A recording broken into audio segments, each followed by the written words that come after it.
de antes, pero una de las artistas de la asociación de tiempo muerto, que tuvo el traje de comisariado junto con un equipo comisarial que es financiero, que fue hace poco, seguro que lo habéis visto hace poco en el Museo de Málaga.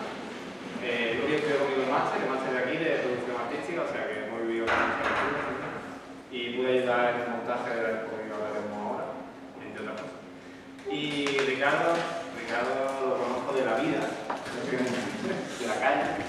Y hemos hecho varias cosas, pero lo último más reseñado, lo que habéis visto, ha dirigido mi último videoclip, llamado Más que Flores, bastante guapo. Somos más que flores, y nada, ahora voy a dejar con Ani, que va a hacer una presentación un poco más formal de la trayectoria de este artista maravilloso y maravilloso. Y ya empezamos la conversación. Pues entrando un poco en detalle en cada uno, así, trayectoria artística, un poco así, currículum. Empezando con Nuria, pues esta señora tan... ¡Qué salud! Pues artista interdisciplinar, pues yo ahora se conforma, al menos por las cosas que tiene hechas, de como las posibilidades lingüísticas del cómic, también tema instalativo y demás, que ahora enseñaremos incluso la propia exposición que hizo aquí, está muy chula. Y bueno, fue alumna, los tres son exalumnos de aquí, son alumnos egresados, y participó también en el máster interdisciplinar, que Ricardo también estuvo aquí. Y eso, ha hecho exposiciones individuales como la de la propia sala de aquí, que si no recuerdo mal era la desaparición de las especies, y también colectivas como la de Salisbury, Estados Unidos, en 2021, y la del rectorado, que era así, la del máster, si no me equivoco. Luego Delia, que está aquí justo delante mía, eso, también alumna egresada aquí de la facultad, con un máster de performance en Londres, que la escuela en sí tiene un nombre muy extenso, y para no humillarme públicamente con mi acento inglés, pues un máster de performance en Londres. Y además está terminando el doctorado en la Politécnica de Valencia. Ha hecho exposiciones individuales como la de la Corona de la Reina, que fue aquí en la propia sala de exposiciones en la que estamos, del Cucumber Sandwich Club en la Galería JM, o por ejemplo la fotografía para un mueble y un vestido sin habitación en Córdoba, que se ha hecho este mismo año. Y también ha hecho exposiciones colectivas en Galería JM, en la sala de doctorado, en Málaga, en Londres, bueno, una trayectoria de haber hecho 800.000 cosas. Y también he disfrutado becas de residencia, tanto en Italia como en residencia de artes escénicas en Atenas, Almería, y también una de las seleccionadas para el Seminario de Secas, que son artistas andaluces que se celebró en Sevilla. Y también primer premio de Málaga Crea, de artes visuales. Así que todo una maravilla. Y Ricardo León, que bueno, como he dicho, persona con un estilo súper marcado en su obra y en su estilo y todo, por ese punto tan ochentero. Hizo también el máster interdisciplinar de aquí, de la facultad. De hecho, no sé si a Delia también pero le pilló la cuarentena, lo cual también me da curiosidad luego preguntar cómo se sobrellevó eso. Y ha participado en exposiciones individuales como la propia también de esta sala, que fue la de Edith, en la Galería Ernesto Wiener, la del ministro Remolino Beach, que fue en la Factoría de Arte y Desarrollo de Madrid.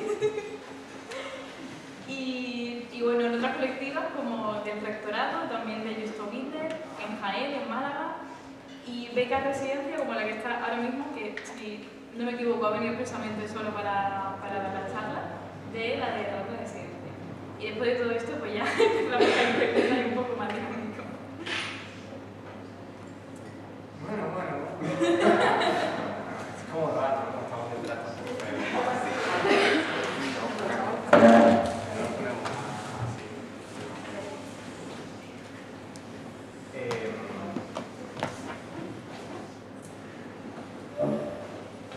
Yo creo que un punto de conexión que tenéis las tres, precisamente habéis hecho un proyecto específico aquí para la sala, además precisamente en el espacio en el que nos ubicamos ahora mismo. Entonces si queréis podemos ir haciendo un poco, saltando el recorrido de si queréis hablar del proyecto que hiciste para la sala, que yo creo que estaría guay. Y vemos cómo cada una ha afrontado presentar proyectos en este espacio concreto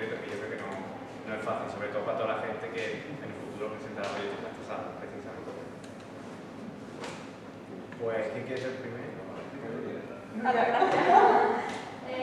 pues como muy bien, básicamente hasta llegar a la sala de Bellas Artes, antes de que yo había investigado el lenguaje del cómic, había hecho el máster tanto para el TFG como para el máster de producción, había realizado un cómic siempre explorando el lenguaje, intentando romper la continuidad narrativa a través de estrategias y técnicas propias de la pintura y del vídeo, como son el montaje, la relación formal.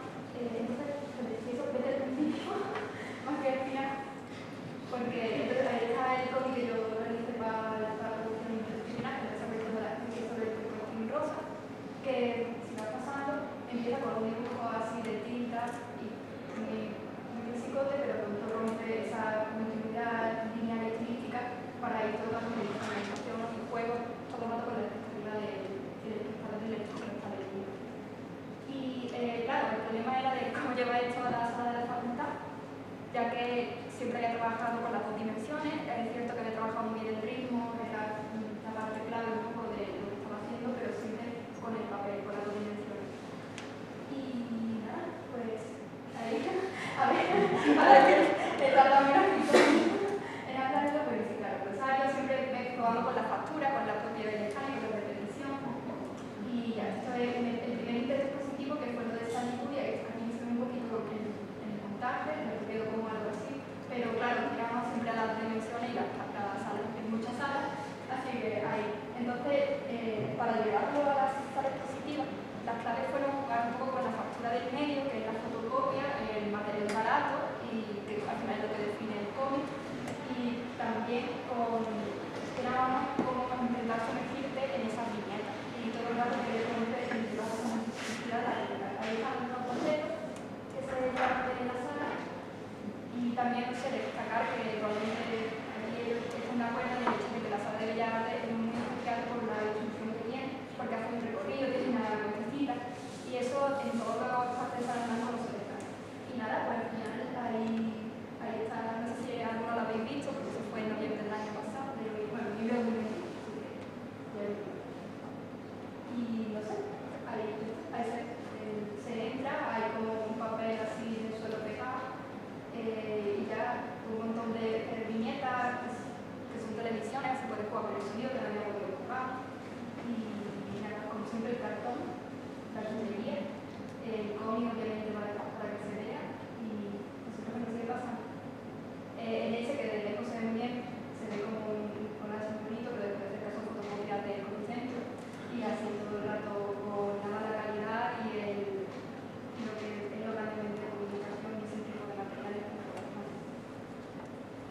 Y por curiosidad, viendo que eso que mete tanta disciplina, en el momento en el que tú te planteaste en sí hacer la exposición, pensaste, quiero meter vídeo, quiero meter también escultura, quiero meter...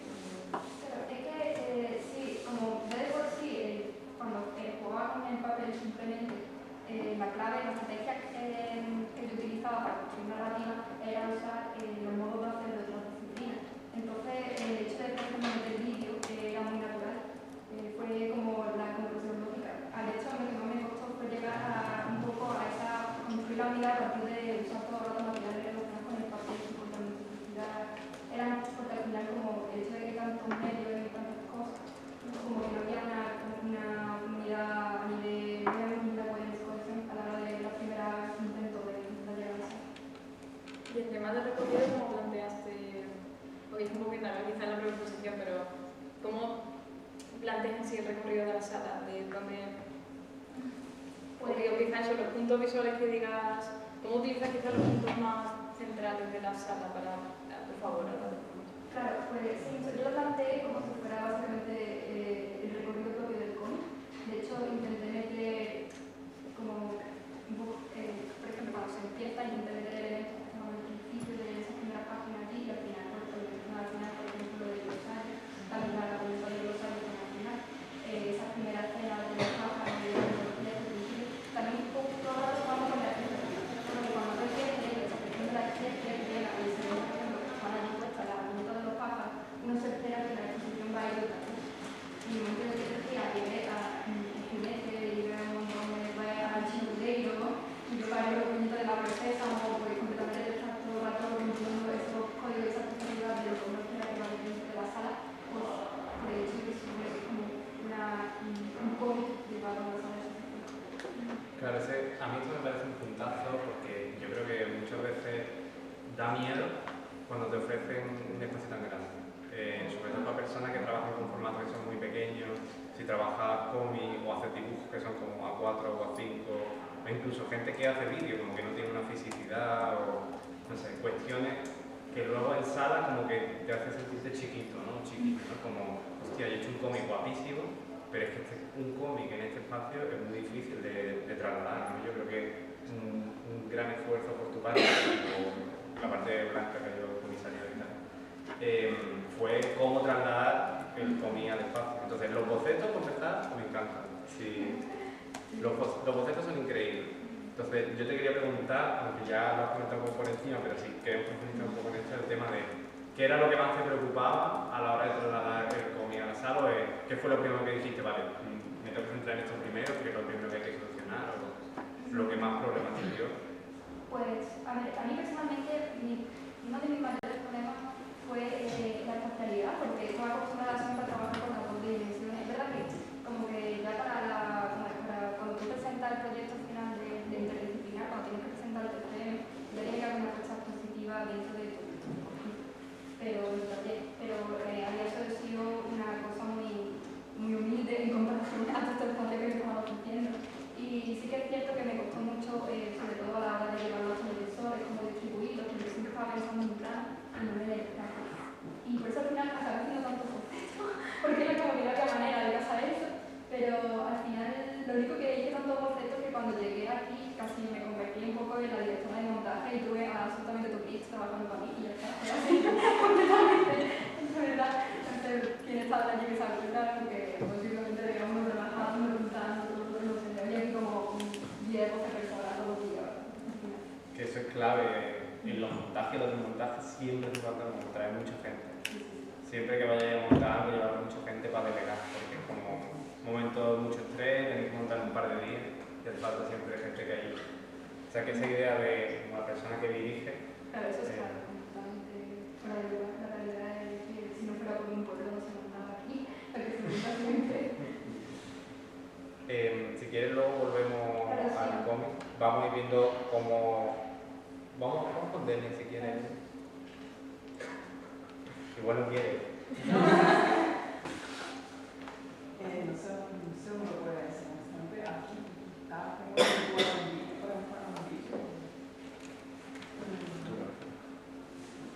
que no sé si lo tengo visible, ¿no? Pero casi los kilos vueltos, ¿sabes? No sé cómo se ve. Ese, sí, puedes ponerlo si quieres. Es también.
y prácticamente como que dividía la sala en dos mitades. Entonces, bueno, sí que es verdad que a lo mejor a nivel de intereses conceptuales este proyecto de 2017 ya como que ha llovido mucho en mi trayectoria profesional, pero bueno, todavía lo veo con cariño y tiene muchas cosas que sí que creo que son parte muy fuerte de lo que es mi producción, entre otras que es muy performático el proyecto. Y bueno, en él lo que contaba yo básicamente era, pues se ve en vídeos, era como la narrativa principal, que era una reina que estaba obsesionada con los roscones de reyes, que en realidad es el uso de la comida como metáfora de otras cosas, ¿no? Como símbolo, y en este caso la corona, el roscón de reyes es una alegoría del poder. Todo el rato que la reina lo que quiere es comer, es la ambición que los reyes o que los poderosos pues sienten hacia el poder. Entonces un poco pues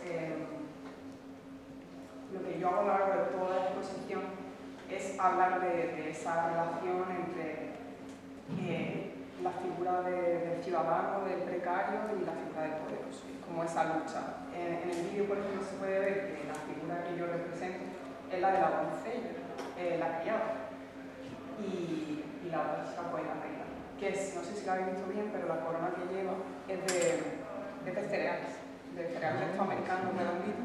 Entonces, todo el rato se juega también con lo visual, con el engaño de la mirada y cómo el espectador, pues en principio ve una serie de cosas, pero en realidad pues, son todo lo contrario.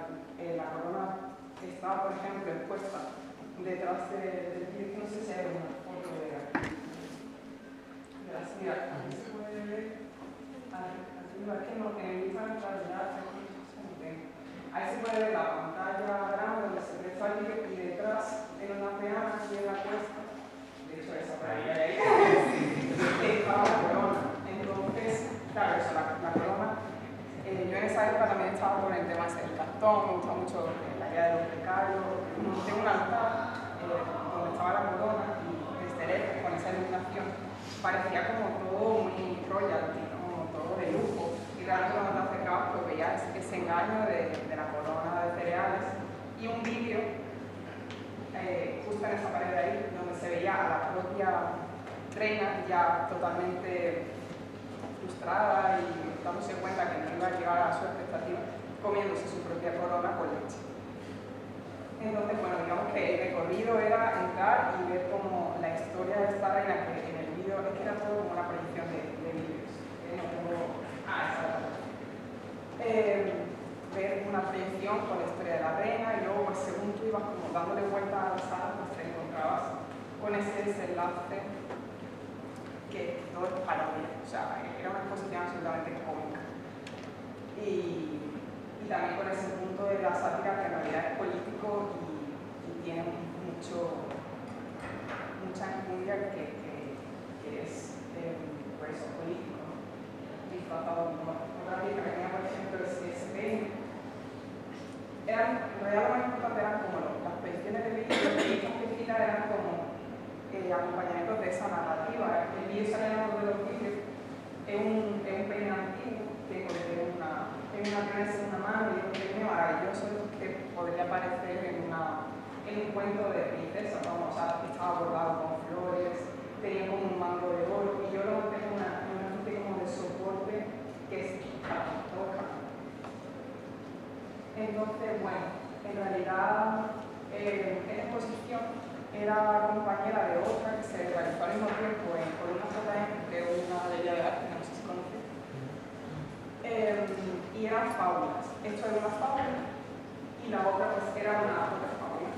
En este caso, pues esta se ubicaba, se contextualizaba en España y en la tradición católica, por eso hay tantas referencias como al catolicismo realmente. Y la otra se ubicaba en Londres, porque yo en ese momento estaba viviendo en Londres. La otra fábula debe estar por ahí también. Es esta, esa. La otra fábula se centraba en The Hacker Sandwich Club, que es también comida. En este caso, mientras que en esta era el Roscón de Reyes el centro de la ironía y de la alegoría del poder, en este este caso era el sándwich de pepino. Que el sándwich de pepino en Inglaterra, no sé si... Bueno, el sándwich de pepino en Inglaterra es un símbolo también de la aristocracia, porque cuando existía esa división entre los nobles y la gente del pueblo, los trabajadores de la tierra, los trabajadores comían sándwiches de carne y los nobles o los aristócratas comían sándwiches de pepino, porque ellos no tenían que hacer actividad física y no se cansaban. Entonces, para estar en buena forma física, alimentarse de una manera frugal, lo que comían eran sándwiches de pepino. Y entonces era esa relación, ¿no? La nobleza, el pepino, y la gente un poco del pueblo que tenía que trabajar en el campo, la carne. Entonces, toda esta fábula estaba en torno a esta figura del sándwich de pepino. Yo lo que cuento también es una historia de 3 chicas que eran amigas mías de máster, yo aquí estaba en el máster de performance, y eran bailarines. Y lo que cuento en el vídeo es cómo ellas, al igual que aquí era el performance, ellas se obsesionan por llegar a ser santas y lo que hacen es comer sándwiches de pepino. Porque creen que a raíz de comer esos sándwiches de pepino van a llegar a una posición superior moralmente y van a alcanzar como la santidad. Pero al final de la fábula y a lo largo de la narración, lo que el espectador se va dando cuenta es que las chicas, en lugar de comer para convertirse en santas, lo que acaban es obsesionadas por cuanto más mejor. Entonces, pues, en la imagen que han dado, pues, se veía como las chicas veían una torre inmensa de sándwiches, ya no es un sándwichito, ¿no? Es como la pirámide de sándwiches. Y a lo largo del vídeo pues, se ve como esa pirámide va creciendo en tamaño. Y bueno, es un poco igual, ¿no? Hablar del poder, de la ambición y de cómo toda esa escalada de ambición en realidad siempre se frustraba, bueno, en mi fábula se frustraba. Y bueno, ya está, estos son los proyectos 2017, que ya digo que son como muy lejanos para mí, pero bueno, que tienen ahí cosas que creo que todavía siguen interesando. Me parece súper interesante el cómo, lo que mencionas por la exposición del Roscón de Reyes, cómo tú planteas una propia narrativa en sí, en el propio vídeo y en la propia herramienta, pero también se construye una propia narrativa con el propio espacio. Es decir, que a la hora que tú giras, vayas descubriendo cosas o vayas quizás como haciendo más completo ese... Bueno, en el momento como si fueran 2 equiparables, tanto la narrativa de la que estás poniendo como el propio descubrimiento del espectador a medida que va avanzando. Pues, si queréis pasar a Ricardo. Sí. Te toca, Ricardo. Hola. Te toca la palabra. Bueno, perdón que hemos puesto ahora los altavoces porque claro, el audio se escuchaba fatal, perdón de tiempo. Aquí está la maravillosa página de... Esto es la web de Ricardo. La página web que es maravillosa. Y esta es la exposición que hizo aquí en la sala de exposición. Y si pinchas en las imágenes te va a salir como un desplegable y ya están las fotos generales. Se ve bien. Estas son las fotos. Las imágenes son así.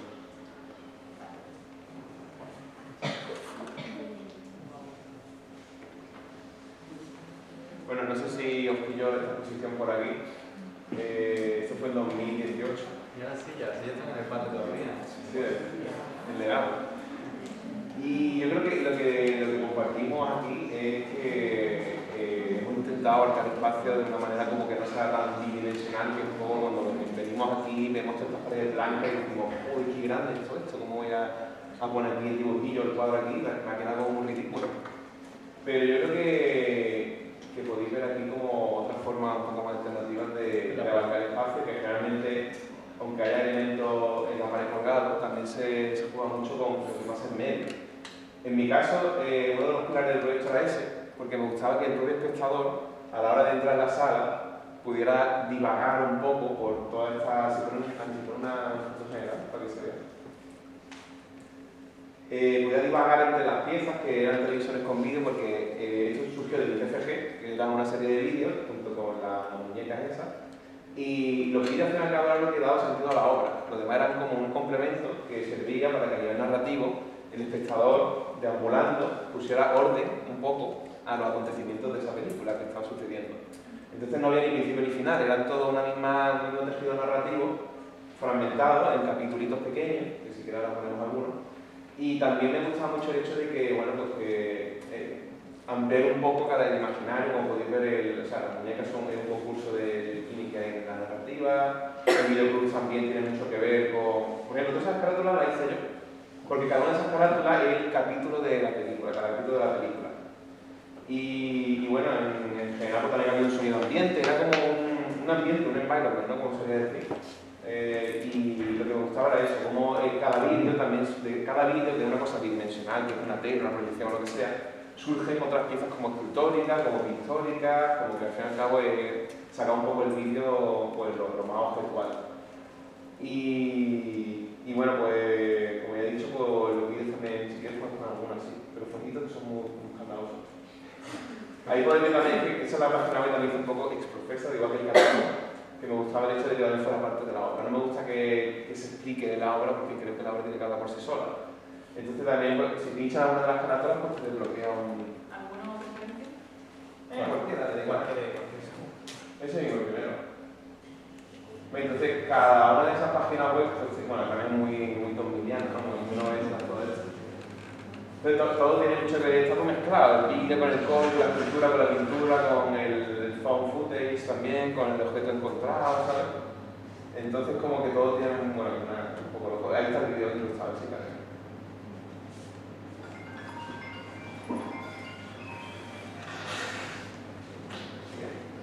Bueno, tampoco vamos a hablar de un formular de muchillo, pero podéis ir picándolo. Y eso lo grabé con el de Torremolinos, que fue también un poco el origen, porque mi obra tiene mucho que ver con Torremolinos. Y lo grabé con cámara de cinta antigua, ¿no? Que también por ahí, como que lo que yo quería, en verdad, lo que unía todo esto a nivel estético, era como si fuera una película de videoclub antigua, que pues ahí ve la carátula, los televisores de tubo, todo muy importante que tuviera coherencia a nivel formal, en este caso, que ambientaba también una serie de cuestiones a nivel, pues, como de los 80, ¿no? Como de toda esta cosa de la llamada, de vida encontrada, ¿sabes? De videoclub, de la película mala. Porque aquí también hay mucha cosa como muy de hacerlo todo muy solemne, muy serio, ¿no? Muy de referentes que sean del mundo de la academia y tal, pero bueno, supongo que ya que más de uno como que ya estará harto de escuchar eso, pero que también se pueden sacar referentes de cosas de basura. O sea, para mí mi trabajo es basura, es detritus, ¿sabes? O sea, viene de lo más hondo del pozo. Entonces me gusta quedar con todas estas cosas que a una forma muy apropiacional, porque apropiación muchas veces son robos directamente de cosas, o de creaciones también, que también, bueno, muchos cineastas lo hacen mucho. Que son citas al fin y al cabo, porque aquí también estamos obsesionados con el ¡oh, has robado! No sé qué, apropiarse nada, no merece la pena, es como vivir en un mundo postmoderno, o sea, todo está copiado, todo es contenido original. Entonces, por ejemplo, hay muchos cineastas como Tarantino que roban directamente y lo dicen. Pues en mi caso era todo una mímesis. Y me gustaba mucho eso, que se viera como que son vídeos muy alegóricos, porque todo esto parte de una serie de traumas con respecto a la sexualidad, con respecto a la representación femenina desde la masculinidad, que se nos impone a los hombres desde niños, ¿no? Todo, como los cuerpos que uno tiene que desear, como tiene que fijarse, también cómo gestionar siendo hombre, ¿no? En la sexualidad, que tengo muchos problemas y es un poco terapia, ¿no? Y yo creo que además de uno como el arte es un poco terapia, porque parece que realmente es así, que nos cuesta mucho exteriorizarlo. Y yo también de forma un poco inconsciente lo estaba sacando. Y bueno, pues este proyecto pues abarcaba sobre todo como el momento de darme cuenta de todas estas cosas. Voy a hablar de ello como gritando además, ¿sabes? Porque como ya he dicho, mi trabajo es bastante gritón en muchos aspectos. Puedes ponerlo también, no sé, por pinchar las cositas. Y esto fue bueno, el trabajo que hice aquí, que era un poco muy instalativo, muy audiovisual, luego también hice el máster, pero me pilló la cuarentena.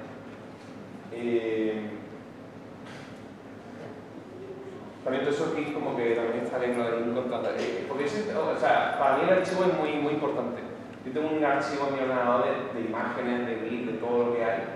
Y luego lo uso, ¿sabes? Que también me gusta lo de coleccionarlo y luego usarlo, ¿sabes? Porque es como tener una forma de decir, mira el hallazgo que tengo. Y eso es interesante que lo hayas puesto porque para que veáis un poco que a veces como que los artistas no somos capaces de ver como una cosa evidente que tenemos delante, que cuando no podemos pues no se puede. Entonces, yo estaba obsesionado con hacer esa escena de una película de serie B, recrearla, y fue un fracaso. Y cuando estaba esa escena digo, mira, si me estoy apropiando de todas estas películas, ¿no? Estoy cogiendo cosas, ¿por qué no cojo la película y la pongo tal cual? Y lo hice. Y es un cacho de una película que es el final de la película, que es un poco por la cara. Porque estamos inspirados por los cineastas turcos, que en la... No sé, un poco muy loco, ¿no? Pero que en los 80 en Turquía había una dictadura, entonces impedían que películas de fuera viniesen por temas de, bueno, típico, de la ideología patriótica y todo eso. Entonces había un solo director, que es mi referente, que recreaba esas películas. Entonces hizo Robocop, Rambo, Tiburón, pero a su manera. Era, me apropio de cosas, pero luego me lo invento. Y siempre era el mismo actor, cogía siempre el mismo actor. Y había como 600 películas. Y entonces muchas de esas, como había mucha falta de recursos y todo, eran proyecciones en la pared, donde él grababa la proyección en la pared que se veía en trapezoide de una persecución y luego ponía a los principales tomando volantazos y luego se volvió otra vez a la proyección. Y se veía mucho el truco, pero tú dices que tiene un trucaje, ¿sabes? ¿Por qué coño no voy a hacerlo yo? Entonces como que esta escena tiene como un homenaje a todo esto. Y bueno, si queréis poner otra, porque... Que bueno, no tenéis la página web por si queréis algo. Y a la hora de hacerlos todos, ¿tenéis en mente que ibas a hacer como toda esta parte de película o fue un poco a medida que iban haciendo que te iban surgiendo más ideas de que voy a hacer otro capítulo de...? Fue súper tonto. O sea, me refiero, yo me quería meterme en Torremolinos y no sabía cómo. Entonces, hablé con el director del PESTA, de unos de los 60 muy modernos, y digo, ¿puedo hacer un par de fotos ahí? No sé lo que iba a hacer. ¿Puedo hacer un par de fotos ahí? Lo que tú quieras. Y yo digo, pues era vídeo. Entonces, como improvisó el storyboard en un par de días, se lo lleva el tío, y digo, voy a empezar a grabar vídeo. Y así surgió.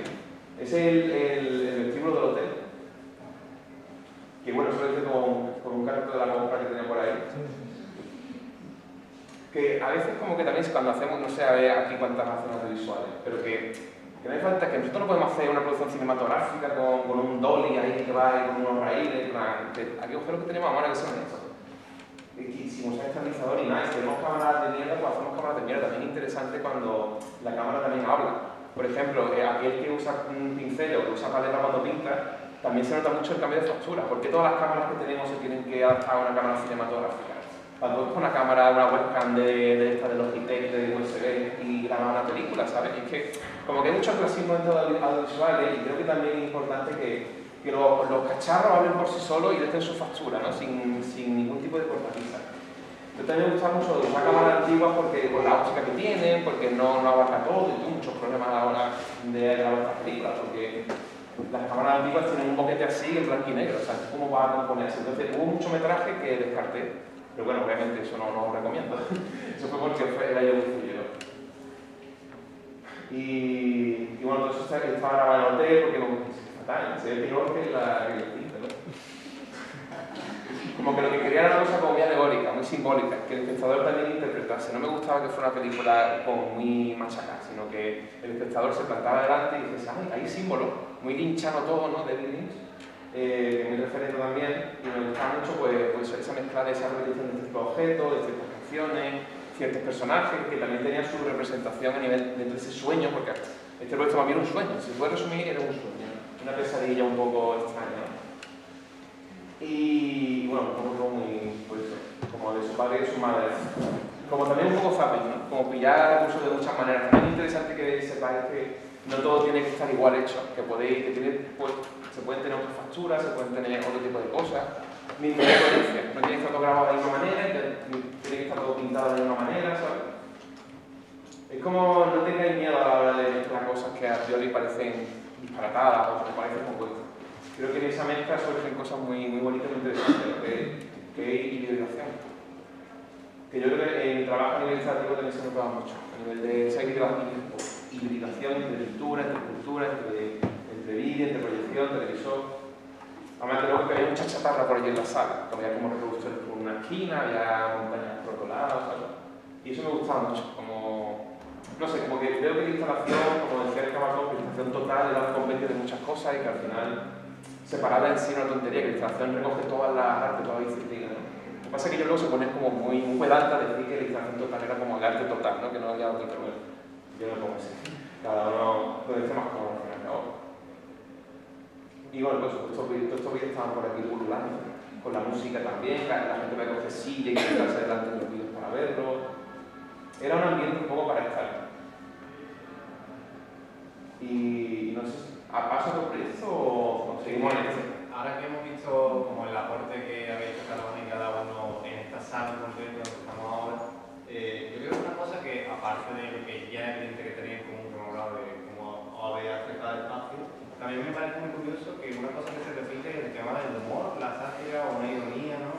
Al final siempre un poquito, siempre como un toque un poco agridulce, ¿no? En vuestro trabajo. Entonces, eso, no sé, ¿por qué creéis que se repite, que se puede ser uno de los denominadores comunes de vuestro aporte aquí? O sea, ¿por qué el humor es algo que buscáis, es algo que halláis, es algo que surge a lo largo del trabajo? Yo, en mi caso particular, depende del proyecto. O sea, no uso el humor siempre. Yo tengo proyectos que son muy serios y que, de hecho, cuando yo los veo, digo, wow, estaba en esa época, sí, también, ¿no? Porque va contigo, ¿no? En mi caso sí, porque mi obra es muy autobiográfica, ¿no? Pero yo creo que también tiene que ver con qué sensaciones vitales estoy experimentando en ese momento y a lo mejor pues, lo reflejo de una manera inconsciente. Y también creo que hay proyectos que necesitan del humor para comunicar de una manera más contundente, porque si no sería pues navajosía a lo mejor o no llegaría de la misma manera. Y otros proyectos no necesitan del humor porque tienen otro tono y otra línea. Entonces, no sé, en mi caso depende mucho. Bueno, yo en mi caso no, yo nunca lo vi con humor mi trabajo. O sea, yo cuando veía, no, de verdad, yo hacía seriamente, pero la gente lo dice, pues tocaba reír y decía, ¿qué se ríe? Y estoy contando una cosa como muy profunda y la gente riéndose, luego tuve la distancia para decir, vale, es gracioso, ¿no? Porque es una cosa un poco como ridícula, ¿no? Pero bueno, porque también tiene su punto serio de, oye, toma en serio esto, que también es un poco Lynch, ¿no? Como esa cosa ridícula que te ríes, pero luego te dices, oye, es dulce porque hay algo oscuro debajo, ¿no? Y eso a mí me encantaba efectivamente. Supongo que también de haber mucho Ibáñez de niño, ¿no? Se te queda el humor absurdo, porque Es muy absurdo, español. el absurdo de eso, ¿eh? El melodrama es muy español. O sea, yo cuando estudiaba en Londres me di cuenta porque mis compañeras veían mi trabajo y decían, diría que en realidad los españoles tienen como ese punto melodramático que no os dais cuenta vosotros, pero es que nosotros sí lo damos cuenta. Y como que siempre estáis a medio camino entre lo cómico y lo dramático, lo trágico. Yo creo que también por la situación sociocultural que hay en el país y no sé, que viene de largo, ¿no? De cineastas antiguos y bueno, no sé, que creo que es algo común. Sí. Es curioso, sí. También aligera mucho, ¿no? La carga del proyecto, como que lo acerca más a la gente. Y yo creo que cuando también para mí, ahora que, sobre todo, no sé, ahora que estoy haciendo la residencia en el pueblo, como que la gente de allí que vea que son gente totalmente fuera del mundo del arte, de repente, hay una residencia tal, una exposición allí en mitad del pueblo. Como que veo que esa gente entiende mejor arte con humor, ¿sabes? Que si le lanzan a lo mejor una cosa ahí, pues obviamente va a decir, no, entiendo, ¿sabes? Pero con humor como que creo que también es una forma de acercarse a un rango como mucho más amplio de... Sí, totalmente. Es una manera de socializar, realmente, una técnica de socialización. Sí, te quita hierro, ¿no? El asunto, ¿no? No se ve tan una cosa como tan solemne, tan... Sí, totalmente. Yo creo que la cuestión es sobre no, sí, por ejemplo, en mi caso también está completamente como integrado desde el principio y de hecho mi proyecto también lo considero, no sé, como que básicamente la segunda semana que estaba en el máster fue cuando caí, cuando me encontré con la noticia del jinete que había desaparecido, no sé qué, y entonces para mí parte del proyecto fue también el hecho de que todas las semanas venían críticos de arte importantes a nivel nacional y venían a mi taller y yo tenía que ponerme a explicarle eso. Y entonces casi que ese fue al final el proceso de que llega a incorporar el humor en la obra y creo que al final una cuestión de lo que decís de solemnidad que no sé, como que es muy cuesta arriba toda la sala como también el blanco, el cubo blanco de la manera de acercarse. Creo que también tú con la luz, ¿no? Sí, no. Como que si tenemos todas las luces se ve como aquí el muro de Berlín, una cosa ahí como toda blanca, pero luego con las luces como que al final si la luz al fin y al cabo recorta un lugar, si tú enciendes todas estas luces estás poniendo en protagonismo todas las paredes, entonces dices, vale, ¿qué me quiere decir? Pero si en cambio si juegas con los focos, como que lo digo para que a los futuros que tengan interés en echar la convocatoria, ¿no? Incluso que estéis preparando la sala, como creo que la luz del foco como que hace esto y lo demás no, lo demás lo neutraliza, ¿no? Que es una cosa que nos cuesta muchas veces ver. A mí menos así, a mí me lo dijeron, porque eso fue una cosa que a mí en el momento me lo pensé. Pero bueno, a mí después de cuando veía el fuerte y todo me dijeron, dice, no, es que claro, la luz en tu sala es aurática. Y entonces, claro, el hecho de que es aurático, basura, también está aportando información. Son estrategias en torno al espacio, ¿no? Un poco, ¿no? La asignatura esta de que a mí se me ha atravesado mucho. Pero sí, eso al fin y al cabo, estrategias en torno al espacio, ¿no?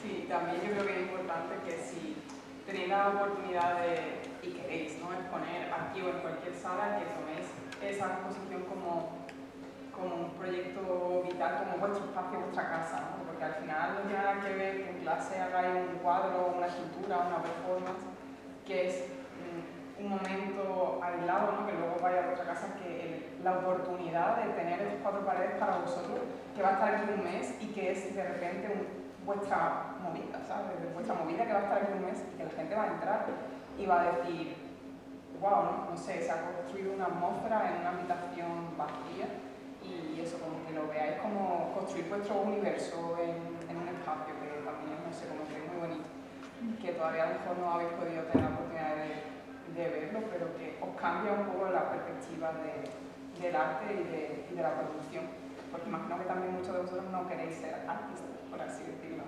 Pero yo no quería ser artista, yo quería de hecho hacer diseño de moda, y cuando salí del máster y me metí en performance, pues al final se me abrió otra vía y volví. Pero como que nunca digáis que no, porque la vida da muchas vueltas y nunca se sabe.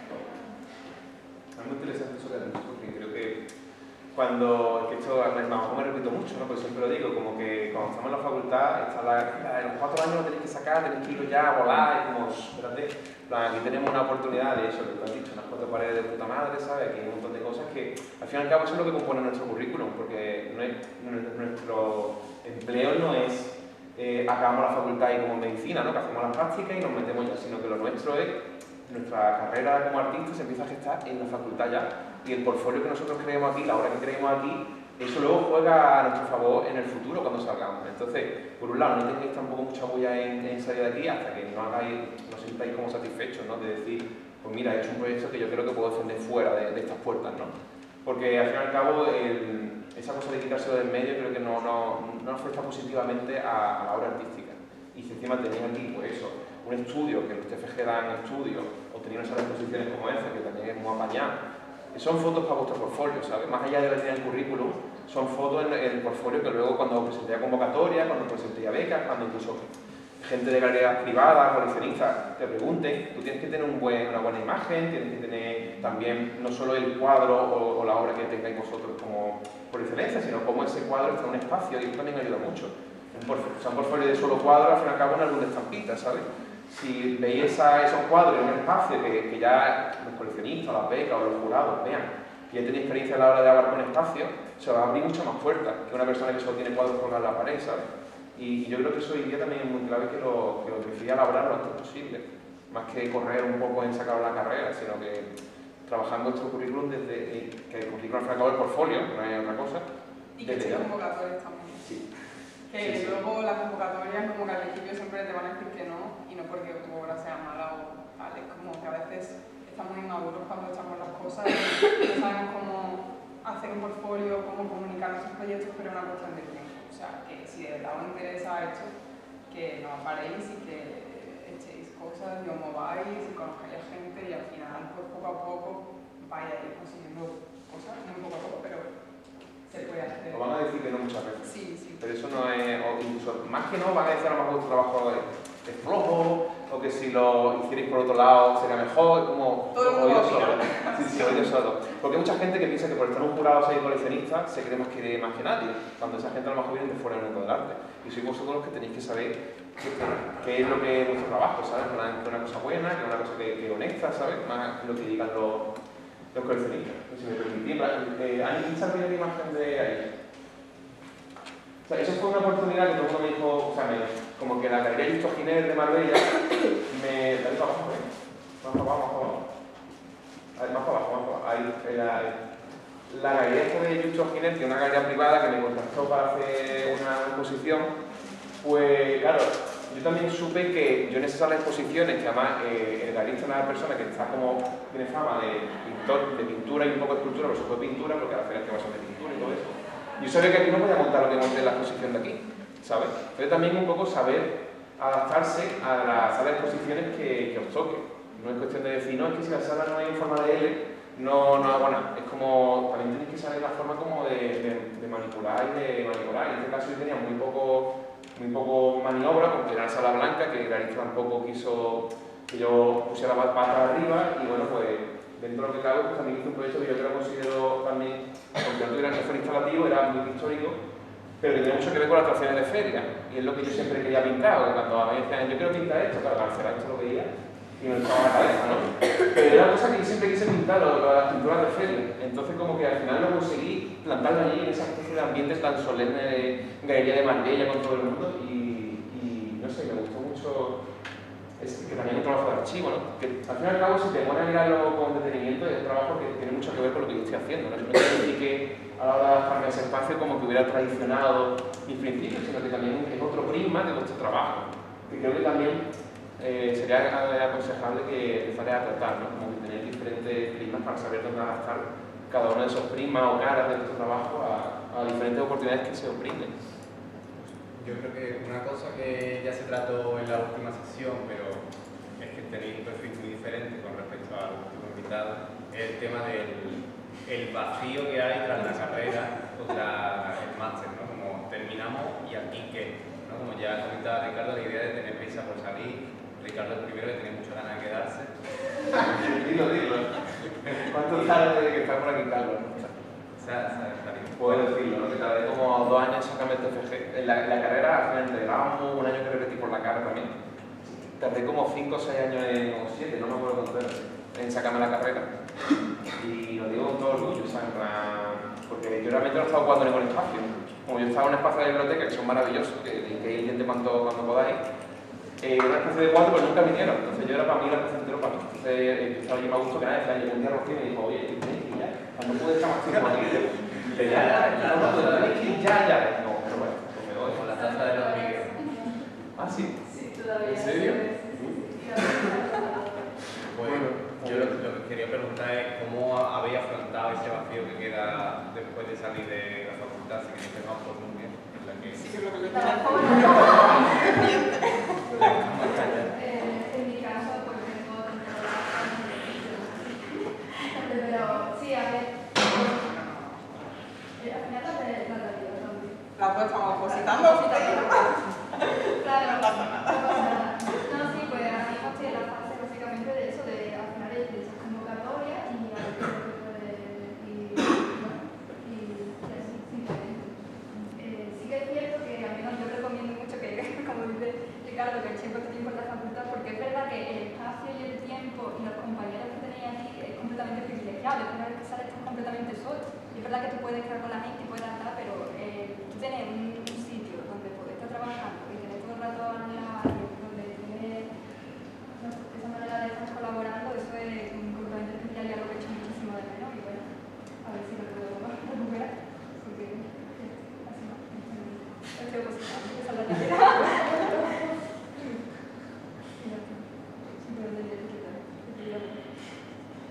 Bueno, la realidad es que yo, por ejemplo, a diferencia de Ricardo, yo estaba deseando de terminar la carrera.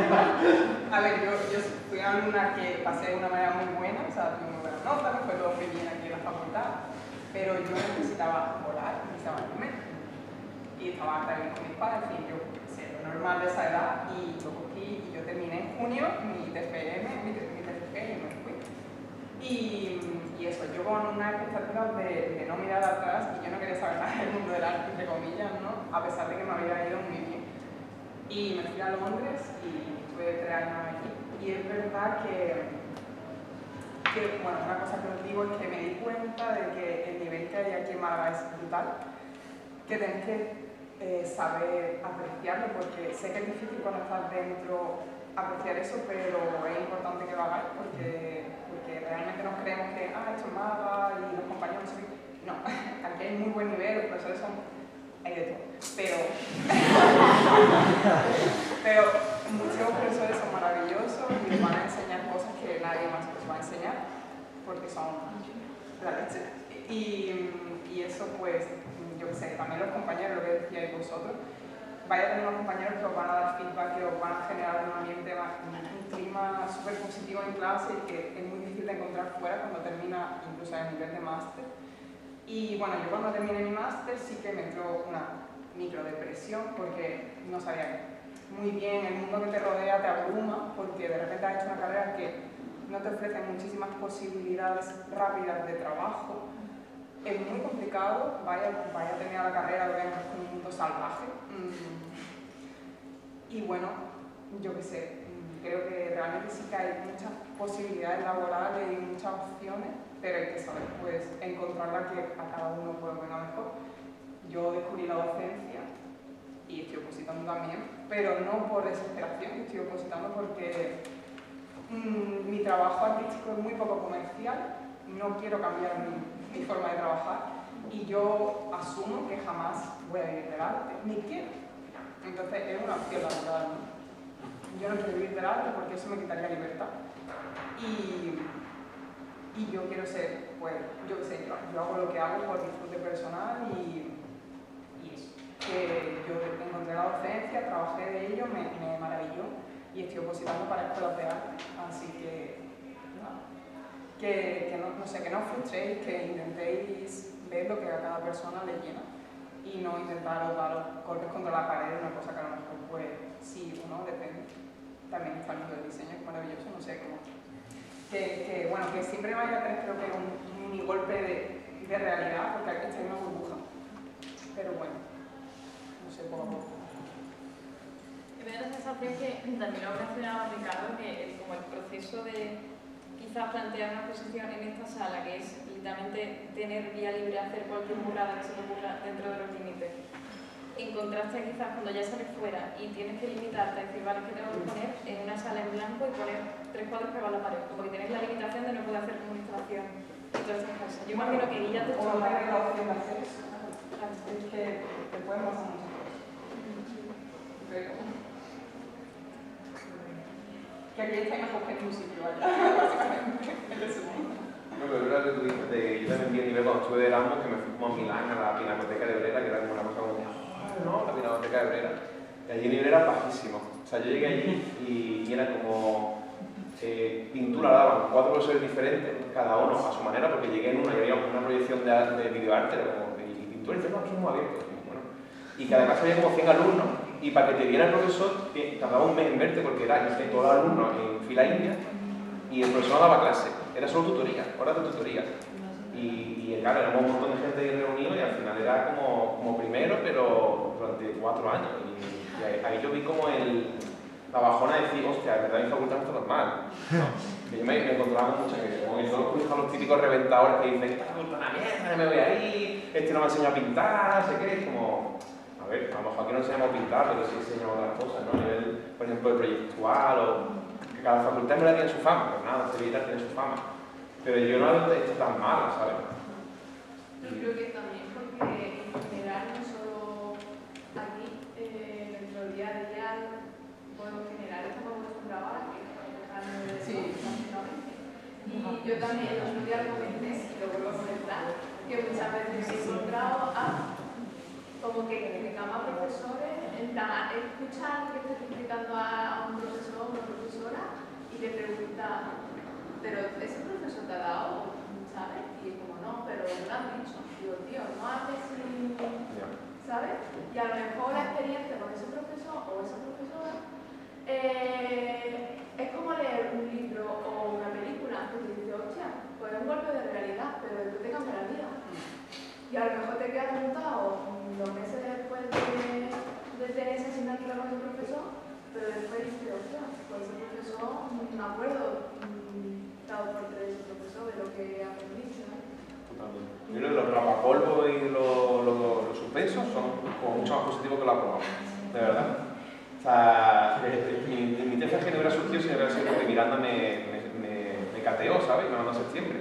Y en septiembre en el verano estuve pensando, ¿qué hago yo? Es que a mí en verdad a mí no me gusta. Hice otro proyecto que es igual en el TFG, o sea que fijaros que si me hubiera probado a lo mejor no hubiera llegado a eso, ¿sabes? Así que creo que en este caso, en el mundo del arte, creo que los suspensos y los batacazos son más importantes que los aciertos. Incluso el profesor se quede callado y te diga, muy bien, pero es como, bueno, vale, ¿y qué? Muy bien. Como, ¿sabes? Mejor que el profesor como que te meta leña, yo creo que es mucho más constructivo. Y además es como cuando estás haciendo un proyecto, no solo aquí, fuera, es como, no, si yo todo lo que tú hagas, voy a estar de acuerdo. Es como, eso no huele un poco a sospecha, ¿sabes? En plan, como no, ¿sabes? Y es que es verdad. Os tienen que dar caña, que si no se voy a aprender. Si no lo aprendéis, es así. Las típicas clases de Miranda, que supongo que las sigue haciendo, de todo el mundo acechando la hora de una persona y opinando, eso es lo mejor, eso es aprendizaje puro, o sea, si es como vaya a saber luego ir a una exposición y valorar las cosas y, no sé, es duro porque hay gente que llora o gente que razona de diversas maneras, ¿no? Pero bueno, que desde nuestra perspectiva os decimos que lo apreciéis y que aprendáis también a hablar de vuestra obra y a venderos, porque sí que es verdad que lo que yo observo con respecto a España y otros países es que hay mucha calidad en España, pero hay una falta de marketing, ¿no? Como que cuesta venderse porque somos un país en general muy pesimista o no sé cómo. Bueno, tendemos a ser muy autocríticos. Tenéis que aprender a valorar lo que hacéis con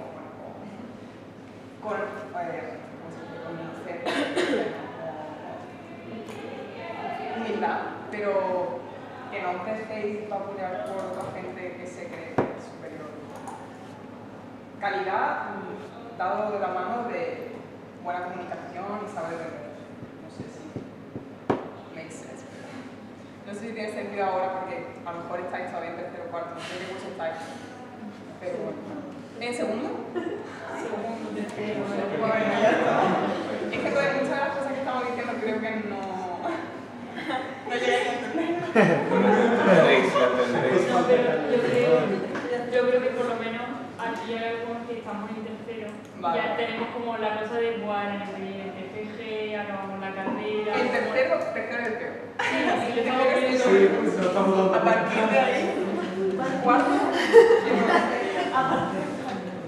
No, que, o sea, tercero es un curso muy duro porque venir de primero y segundo, ay, voy a aprender a hacer un cuadro, a aprender a hacer una estructura, trabajar en grupo, de repente en tercero te das de luz con el proyecto y con profesores más. Sí. Entonces, si salís tercero bien, cuarto pasa. Es el filtro muchas veces, ¿no? Porque es verdad que en segundo y tercero, como de repente un montón de gente tiene los se fue, desapareció de repente, ¿no? Cada vez quedan menos, ¿no? Ya en los últimos años de TFG ya como que veis las clases vacías, 4 o 5 personas trabajando y... Bueno, nosotros empezamos creo que 60 personas o 70 y terminamos creo que 20. Pero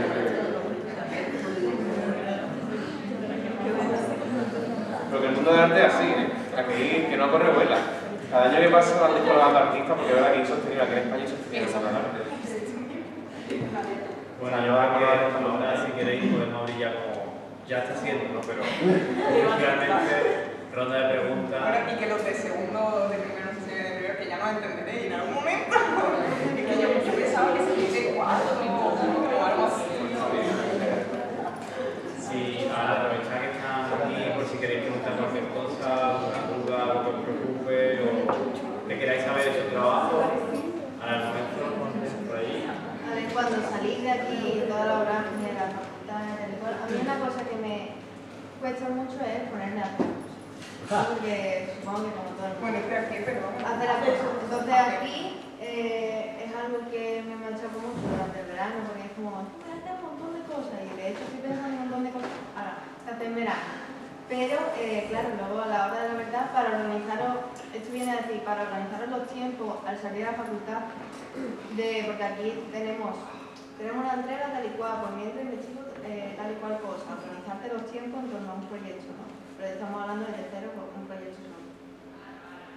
¿Cómo lo hacéis a nivel de fuera de la facultad? Por ejemplo, tú ahora con la beca de la Real Residencia o vosotras, aparte de estar opositando, ¿organizáis de alguna forma para seguir con vuestro trabajo? O puede ser que no, que yo estoy hablando a bien. ver, yo que soy una persona sumamente organizada, pero o sea, a nivel que estoy opositando y he tenido una individual, una colectiva y estoy teniendo un doctorado. Entonces, yo soy muy organizada, demasiado. Pero también es verdad que yo hay un punto en el que yo solo produzco si me sale algo. Yo no produzco por gusto. O sea, puedo dibujar por gusto, pero un proyecto en serio, si me sale una beca, si me sale una convocatoria en la residencia, entonces lo hago, pero si yo no tengo nada, yo en mi casa por algo yo no hago nada. También porque yo soy artista de performance, sobre todo, lo que más me gusta, por así decirlo, entonces claro, que hago una performance en mi casa para mis padres, pues... Claro, pero en la parte también es un arma de doble filo. Es un arma de doble filo, porque esto es como... Claro, porque yo trabajo un poco así también, pero la cosa es... claro, tú entras ahora como una especie de círculo en el que si no apareces cada cierto tiempo desapareces. Que eso es lo que venía a decir, porque claro, es verdad que no vamos a trabajar por el tema de sacar cosas, porque cada uno tiene su tiempo, pero a la vez tenemos la contradicción esta de estoy aprovechando los años en los que estoy más, que conozca más gente también, estoy creando como mi tejido y mi red de peña y de contactos, pero luego claro, si no saco algo voy a terminar desapareciendo, pero a la vez... Es duro. Es que es un conflicto. Es muy duro, sobre todo cuando tienes que comer y tienes que pagar cosas y tienes que ser adulto. Y dices, vale, tengo que ser adulto, pero de artista no gano dinero como para hacerlo. Entonces tengo que al mismo tiempo que hacer otras cosas. Y yo en mi caso sí que os diría que es verdad que es muy importante a lo mejor no salir del todo, pero no pasa nada si desaparecéis un año. Porque yo en 2021 estuve trabajando de profesora y estuve opositando y hice la beca de la técnica de residencia, terminé eso y dije, a ver, o sea, con perdón del arte, ahora mismo me la subo. O sea, es que yo necesito estabilizar mi vida y si nadie escucha mi nombre, pues mira, es un sacrificio que tengo que hacer para tener una vida mejor en el futuro y a lo mejor volver al arte en algún momento de mi vida. Entonces no tengáis miedo de si lo necesitáis, vamos, son personas humanas, no podéis vivir esclavizados a un sistema del arte como cualquier otro, ¿no? Al final los artistas tenemos que diferenciarnos un poco del resto de los sistemas de producción que implican la hiperproductividad y el ritmo increíble, y se supone que los artistas lo que hacemos es lo contrario, es pararnos. Entonces no seáis esclavos de eso, si necesitáis una pausa. Pero eso que está contando, si vas a una conferencia de un fotógrafo, fotógrafo que hace vídeo y tal, para nosotros que es público, cuando tú vas a la conferencia ves un vídeo y dices, wow, una flipa, no sé qué, y nosotros el público nos creemos que le va súper bien todo, es maravillosa. Después, cuando eso está guay, cuando estamos hablando de tú a tú, eso está guay porque te das cuenta de la realidad, ¿sabes? Ella es una persona igual que nosotros y cuando vas a un artista que tiene ya 40 y tantos, 50 años, igual, te va a decir lo mismo que ella te está diciendo. Oye, es que estoy pensando en Eugenia te cuento, que de hecho te quiero enseñar un vídeo, te va a gustar. Él dice, oye, es que, vale, lo que hago os gusta mucho y está muy guay, pero a mí no me llaman para trabajar, ¿sabes? Como entonces tiene periodos que no hace nada, ¿sabes? Y hace otras cosas, y periodos que le va súper guay, que tiene, no sé qué, Latinoamérica, o se va, ¿sabes? Entonces eso que siempre va ahí. Yo creo que es intrínseco que el artista tiene que ser un poco timador, ¿no? En plan de vender humo y de un escaparate de cara al público para que vea que, porque es que a mí me lo han dicho, yo no puedo ir diciendo que yo no vendo obra, porque eso a los coleccionistas o quien sabe, hacen, no, y ya se van, porque son todos unos, como se creen unos yuppies de Nueva York que voy a invertir en esto porque luego voy a recuperar dinero, entonces no quieren invertir en, que bueno, que esto es solo una pequeña franja que son las áreas privadas y todo esto, pero que también incluso cuando vaya a presentar beca de instrucciones más públicas, también si ven que no te mueves, que no tienes nada, que no sabes, como que no te van a coger, como que tienes que echarte ahí un poco en la careta de sí, yo lo hago todo, sí, te monto tal, no sé qué, ¿sabes? Como que no, a ver, hay gente que dirá, pues no me gusta tener que disfrazarme, ¿no? O tener que estar sometiéndome a este teatrillo. Pues ya te digo, como tú has dicho, el sistema en el que vivimos, o sea, el arte es como su máxima baja en muchos aspectos y hay que ser así, es que es una mierda, a mí me gustaría ser más honesto, pero muchas veces no se puede, hay que mantener la boca cerrada o aparentar otra cosa que no es. Y también, en relación con lo que tú decías, creo que es muy interesante que observéis que las redes sociales son muy peligrosas. Total. Supongo que ya lo sabéis. pero las redes sociales son un exponente máximo de la mentira, porque normalmente ahí vais a ver que a todo el mundo le va muy bien, que todo el mundo realmente, a ver, es empleado de puta madre, vamos a ver, no hace tampoco, pero es verdad que no podéis venir abajo porque otra gente en Instagram parece que le va súper bien, que todo lo está exponiendo, porque todo el mundo tiene su altibajo, todo el mundo tiene periodos de mucho movimiento y periodos de menos movimiento, también hay gente que se mueve más que otra. Pero bueno, que no sé, yo, bueno, Ricardo acaba de aconsejar lo contrario, pero yo aconsejo que seáis vosotros mismos, ¿sabes? Pero también porque yo no estoy en galería y yo me muevo en otros círculos, ¿no? A lo mejor si queréis que os vaya bien a nivel de venta y tal, pues a lo mejor tenéis que seguir más consejos. Yo como me da poco igual, pues yo aconsejo que seáis fieles con vuestra obra, con vosotros mismos, que hagáis lo que os pide el cuerpo, que no seáis comerciales si no sois comerciales, y si sois comerciales, pues sois comerciales, ¿sabes? Pero que, no sé, que hagáis lo que os pide. Pero a lo que yo me refería, que no quiero que tampoco se me interpreten las palabras, como que... No, a ver, tampoco. Que no es rollo, a ver, que hay gente que lo hace, ¿para qué es lo que está de moda ahora? Pues voy a hacerlo. En plan, que seáis honestos en el sentido de que, pese a que tengáis que a lo mejor, como callaros muchas cosas, eso no quiere decir que tengáis que suplantar una identidad que no es vuestra, sino que saber un poco con quién abrir y con quién no, pero al mismo tiempo, dentro de vosotros, seáis vosotros mismos, ¿sabes? La picaresca. Básicamente. Eso es. ¿Alguna pregunta más? A mí me da curiosidad preguntaros a los tres, Delia, no sé si tú también hiciste el máster contra la cuarentena, ¿o no? Rubia, perdón. Sí, bueno, a mí me pilló cuarto por la cuarentena, cuando el martes, cuando se cerró y me pilló justo mi casa hace 3 ya.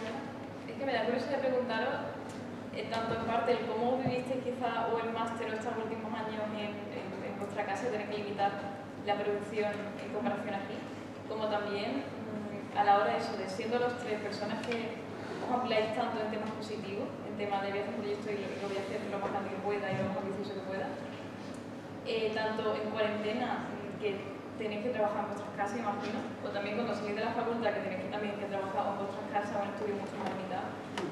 Yo como persona que está en cuarto y que tengo ahora mismo toda la clase a mi disposición, siento que voy a tener mucha añoranza de decir, leña, es que yo no puedo hacer un cuadro gigante porque no tengo sitio. Y no sé si habéis sentido eso o tanto en la cuarentena o al salir. Sí, totalmente.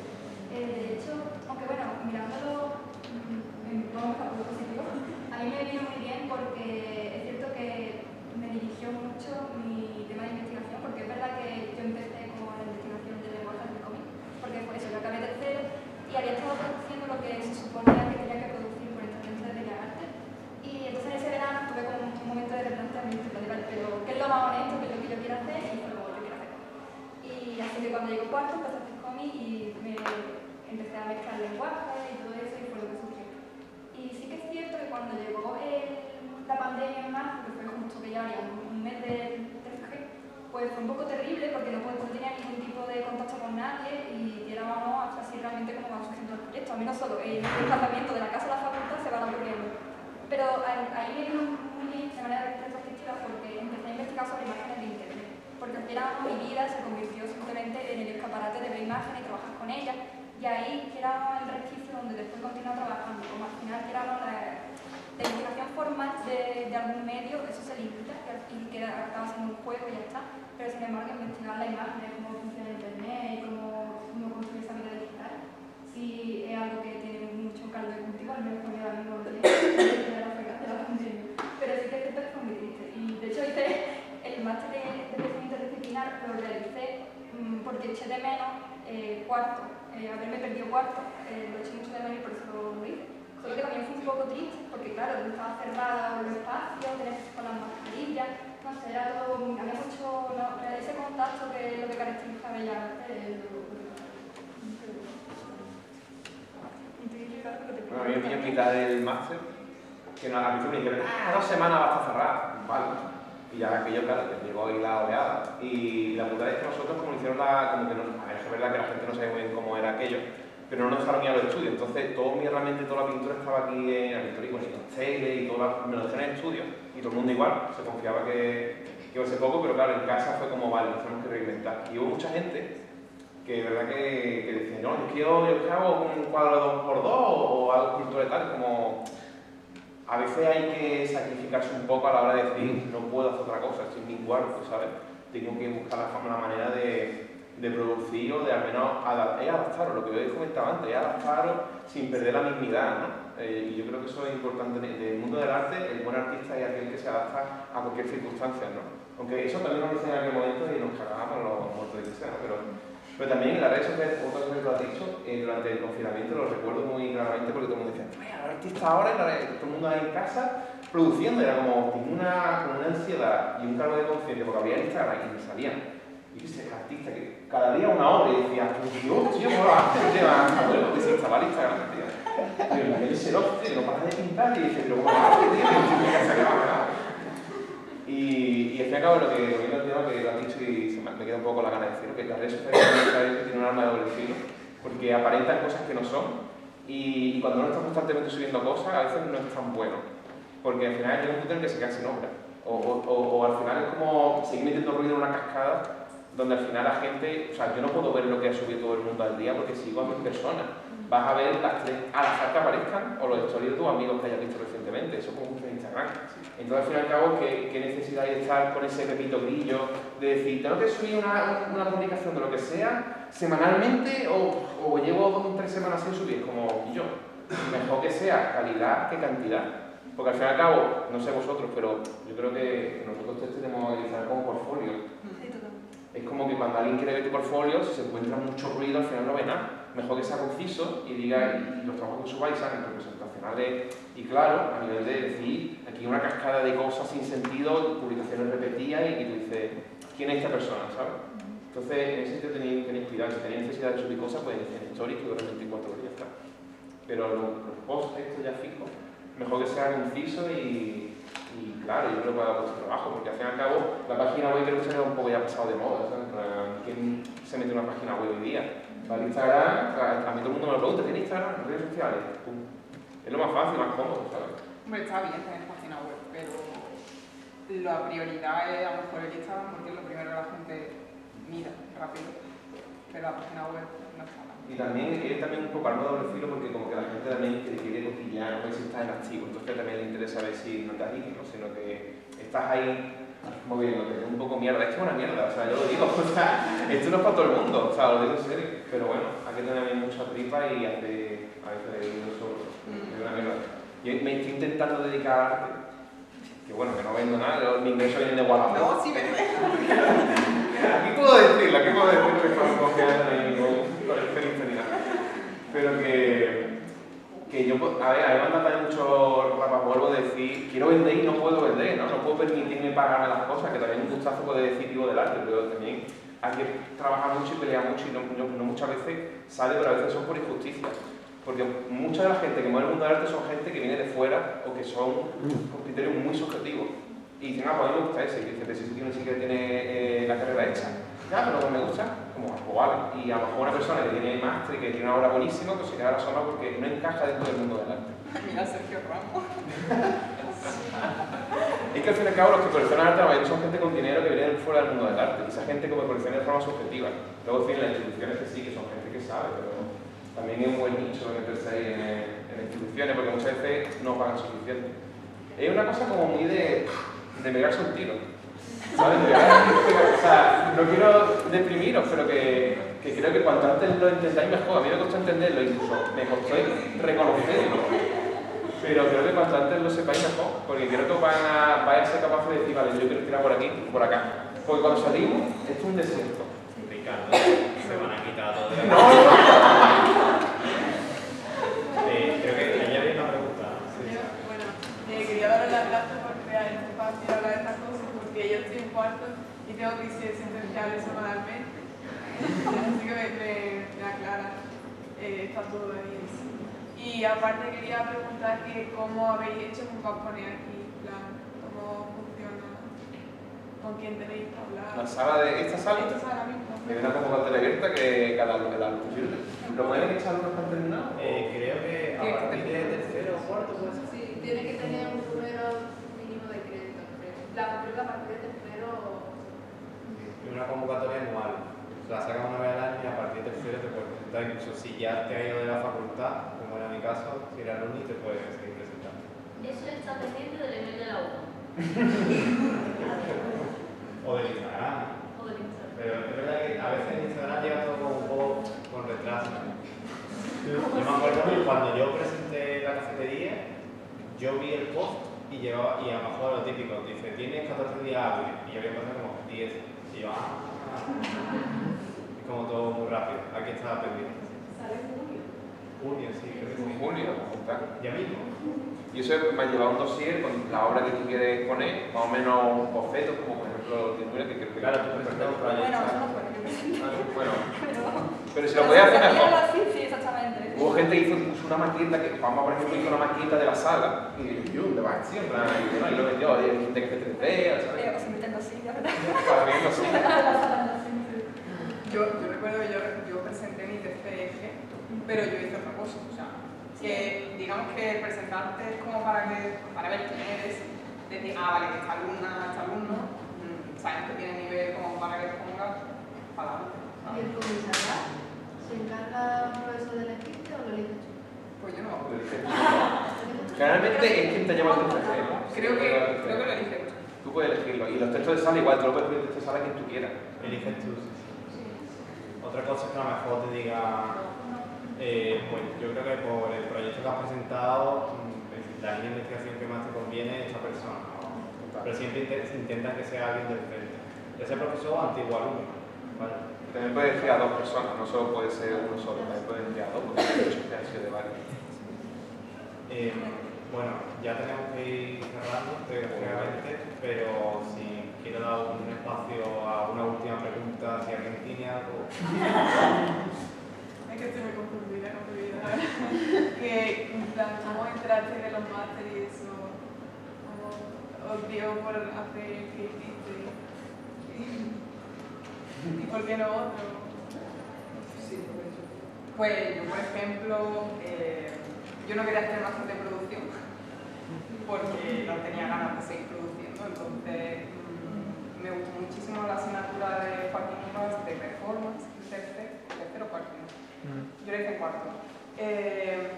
Y ahí como que descubrí cosas que no había descubierto durante toda la carrera y decidí informarme donde podía hacer un máster de eso. Entonces yo me fui a Londres y a una universidad que me encantaba desde pequeña, que es Central St. Martins, que es famosa por el diseño de moda, que es donde estudió Alexander McQueen y Galeano, estuvieron ahí. Y bueno, yo la conocía por eso, pero ahí también tenía performance art y era el máster como de, bueno, no era de performance artística solo, era de escenografía, de teatro, además de teatro, de dirección y tal, y de performance, y yo lo elegí por eso, porque pensé que esa era una vía interesante que podría abrirme como puertas a mi futuro. Es cuestión de a lo mejor interesarse, o sea, investigar. Google, tío, plan, no sé qué, o gente que la ha hecho, pues yo creo que lo importante de aquí, que hoy ya lo ha dicho muy bien, como que es la colectividad. ¿Sabes? Lo de aquel que se guarda las convocatorias para él, los concursos para él y no lo comparte, yo creo que al final esa persona te va más. Y al final la colectividad es lo que tira del grupo. ¿Sabes? En plan, yo no hubiera entrado en Marbella si no hubiera por un colega que tiró de mí, ¿sabes? Entonces al fin y al cabo la colectividad es muy bueno que la trabajé bastante. Y bueno, al fin y al cabo lo de la PEC y tal, en Andalucía hay como 3 o 4 como las más sonadas. Y como que cada año pues, van cogiendo a gente de vuestro entorno y al fin y al cabo está atento y decir, pues mira, creo que mi proyecto va a encajar aquí, ¿no? Pues echarla, ya está, echarla. Pero no, la pregunta por el máster, claro. Sí, sí. El máster igual, o sea, a mí me decía como que el máster que hay en la facultad es un TFG2, básicamente en un año lo tenéis que hacer. Y a mí me apetecía, ¿no? Era como, pues yo quiero seguir trabajando, ¿sabes? Y al fin y al cabo cuando empezamos siempre como, bueno, voy a tirar del TFG, pero luego decimos, no, voy a hacer un proyecto diferente. Es lo que se amolde, incluso si después de la facultad decís, necesito un descanso, que es muy sano, podéis tener un año sabático o 2 o 3, lo que necesitéis, o poner a trabajar, ¿sabes? Sí, yo creo que es sano darse un respiro. Sí, no se puede hacer todo seguido. Y como tener perspectiva de qué hacer, porque, o no, pero no sé, depende de la persona, pero a lo mejor sí que está bien decir, pues después de la carrera, si no tengo muy claro lo que hacer, hombre, el máster de producción de la facultad es súper buena opción porque tienes un estudio y al final pues es seguir con la rutina un poco de la escuela. pero si no tenéis muy claro qué hacer, pues podéis poneros a trabajar y ahí tenéis un año de reflexión y a lo mejor encontráis cosas que no os imaginabais. Que Bellas Artes sí que creo que es una carrera, yo, por ejemplo, a mis alumnos y alumnas siempre les digo que Bellas Artes es una carrera súper buena porque es muy amplia. Tiene sus cosas buenas y sus cosas malas, pero en realidad para la gente que se dedica a lo visual es increíble porque tiene nociones de muchas cosas súper importantes que son la base y a partir de Bellas Artes puedes hacer lo que quieras. Luego los diseñadores a lo mejor que hacen diseño después de Bellas Artes son súper buenos. Diseño de todo tipo, ¿no? Gráfico, de moda, tal. Entonces como que a partir de aquí tomarlo como una base para luego a lo mejor abrirlo